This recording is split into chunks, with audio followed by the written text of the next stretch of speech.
Well, since November, those over the age of 21 have been able to buy marijuana for recreational use in dispensaries here in Massachusetts. But for many, the pot prices at those dispensaries are too high, and police departments are still finding people selling the drug illegally.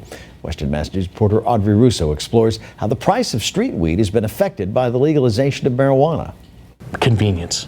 You know, a lot of folks don't have transportation to get up to East Hampton or even to Northampton, and the convenience of just going to their local dealer on the corner still is there.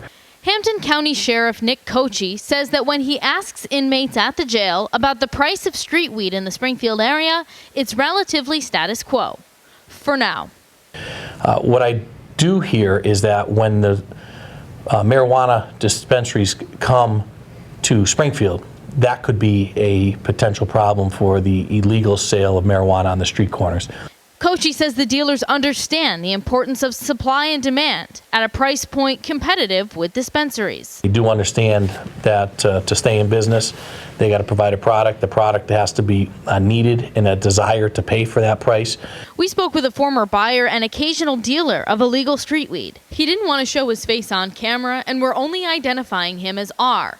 He's currently an inmate at the Hampden County Jail. R says he has noticed a change in the street price. I smoke weed, me personally, so I know from the time I was in 2017, bailed out after 4 months, and by the time I got home, you know, weed had dropped tremendously. An ounce usually costs $200, but you know, I can get an ounce for $100, $150. Have you heard people complain about the prices at the dispensary, saying that they're too expensive? I have seen prices of, you know, on dispensary websites.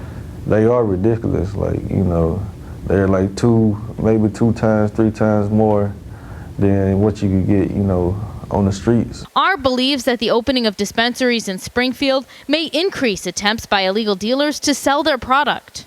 Even maybe sitting across the street from a dispensary, you catch folks coming out, hey look man, I got this. And when law enforcement comes across those street dealers, Sheriff Kochi says the way officers approach them has changed. I definitely think that the legalization of marijuana has changed the playing rules as far as how you can utilize informants, how you can get sometimes a low-level marijuana dealer on the street corner to prop up and give you better information on some higher level or harder substance dealer. R believes that since the dispensaries opened in November, they've only separated the haves from the have-nots. You know, maybe older people or, you know, people like, you know, upper class people going to the dispensary, you know, and getting their weed. They don't want to deal with what might be in their weed, or somebody might lace them, or whatever the case may be. In Ludlow, Audrey Russo, Western Mass News.